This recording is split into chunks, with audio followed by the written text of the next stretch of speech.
Vous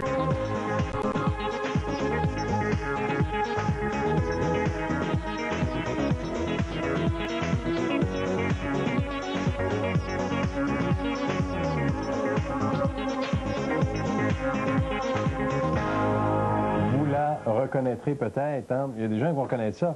C'est une loupe à timbre qui date de 1910 à peu 1910 à peu près. près. Parce que surprenamment, bonjour Mme Rouleau. Bonjour. Gémologiste. Puis surprenamment, tout ce que j'ai autour de moi, des loupes, il y en a partout, là, mais tout ce que j'ai autour de moi, ça aura ce même cachet. Ce sont des bijoux d'époque. Il n'y a rien de fait 2003 ici. Ce sont des bijoux qui auront été finement restaurés. C'est des bijoux qui ont une histoire, qui ont du vécu. Alors moi, je me suis toujours intéressée à l'histoire. Donc, comme gémologiste, ben, une pierre, elle est belle seule. Mais le plus souvent, l'humain a eu l'idée de s'en décorer. Et pour pouvoir s'en décorer plus facilement, ben, on a mis un support. Hein? Une bague, exemple, si on prend cette bague-là avec une tourmaline, ben, si c'était juste une tourmaline, ça serait intéressant. Mais là, il y a une bague donc fabriquée même à la main par un joaillier de la région de Montréal, avec des diamants. Alors, ça permet de donner encore une meilleure vie à la pierre. Et je reviens là-dessus parce que cette bague-là aura appartenu à quelqu'un qui sera venu vous voir pour faire ou évaluer ou se départir de bijoux qui ont une histoire, vous l'avez dit. Il doit y avoir des histoires déchirantes. Hein. Il y a des fois, il y a des gens qui doivent venir voir ici, puis ça doit être excessivement déchirant. Définitivement, vous avez raison, M. Paradis. On a des gens qui ont reçu des bijoux en cadeau lors de la naissance d'un enfant, lors d'un voyage. C'est des souvenirs. Et quelqu'un dernièrement me disait, Mme Rouleau, on vient de me confirmer que j'ai la maladie d'Alzheimer et je veux, pendant que j'ai toute ma conscience, je veux me départir des bijoux dont mes filles ne veulent pas. Parce que les gens qui ont des bijoux, il y en ont beaucoup, souvent. Alors, souvent, ils font une réunion de famille, demandent à leurs proches de choisir les bijoux, et ces bijoux-là, dans le fond, personne en veut dans leur famille. Est-ce qu'on doit faire fondre un bracelet comme ça, hein, qui est un bracelet tout ciselé, tout travaillé? Mais la fille de la dame a les poignets trop petits pour porter ça. Donc, elle a choisi de l'apporter à la boîte à bijoux. Et plutôt que de le fondre, vous le faites revivre. On le fait revivre. On leur donne une deuxième vie. Des fois, je dis à la blague, on cherche des familles d'adoption pour nos bijoux. Non, j'ai une gémologiste devant moi, puis c'est pas rien, là, parce que, comprenons... D'abord, je fais une parenthèse, je veux pas, là, permettez-moi de voir ça, là.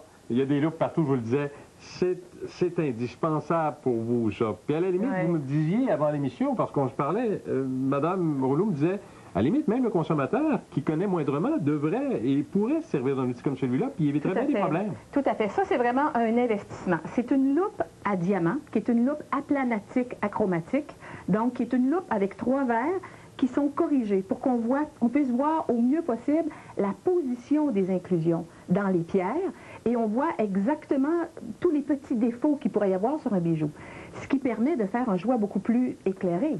Parce que dans un même lot, si vous avez à choisir dans un lot disons, d'opales, elles vont peut-être être toutes le même prix, mais là-dedans, il y en a des meilleures.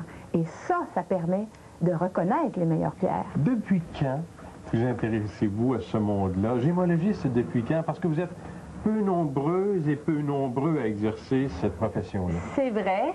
En fait, je m'intéresse à la gémologie depuis à peu près 1985.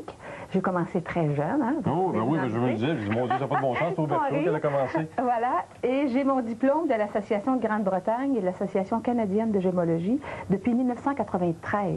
Je disais, vous êtes peu nombreuses et peu nombreux, il n'y en a pas beaucoup, là. Je veux dire, au Québec, sur le grand territoire. Avoir le diplôme, probablement quelques centaines, mais en vivre, on n'est pas beaucoup. Et ceux qui voudraient, là, à travers ceux qui nous écoutent, bon, parce qu'intéressés par tout ça, puis cette science-là, vous avez l'impression que c'est une science, que tout ça, ils ne pourraient même pas. Il n'y en a pas de formation de gémologiste, proprement dit. C'est-à-dire qu'il y a à Montréal l'école de gémologie, qui donne tout le programme pour devenir gémologiste. Alors, au Québec, il y a... On a ça. On a ça. Il y a aussi possibilité de prendre des cours par correspondance avec une école américaine qui s'appelle le GIA. Mais c'est beaucoup d'investissement parce que c'est en dollars US, on s'en doute. Alors, c'est la façon de devenir gémologiste actuellement. Moi, je donne ici à Québec des cours de gémologie pour les bijoutiers joailliers et pour les gens du public. Mais ce ne sont pas des cours qui mènent au diplôme. C'est des cours qu'on suit pour notre plaisir personnel, pour nous apprendre comment choisir les pierres, comment choisir les bijoux. Alors, c'est vraiment culture personnelle.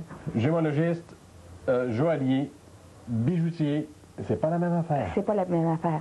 Un bijoutier est un généraliste de l'industrie de la bijouterie. Okay? Ça veut dire qu'il vend des montres, des chaînes en or, des fois des horloges, des diamants, un peu de tout.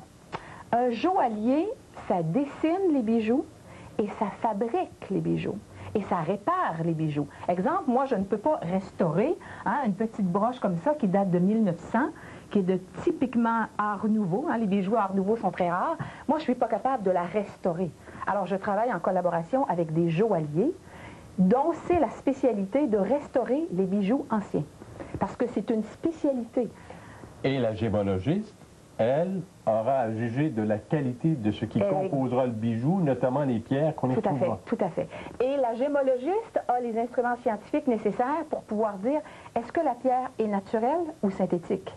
Est-ce qu'elle est traitée ou pas traitée? Est-ce que le diamant est traité par remplissage de fractures?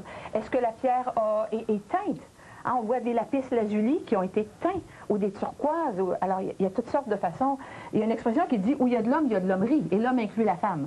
On est chanceux. Puis ça prend la vraie professionnelle pour être en mesure de faire la différence, parce que je vous jure que... Je fais rien qu'une parenthèse. À tous ceux qui... Je vais faire mon savant, à tous ceux qui connaissent un peu les pierres, vous savez, même dans le diamant, oui. Bon, beaucoup vont parler du zircon cubique.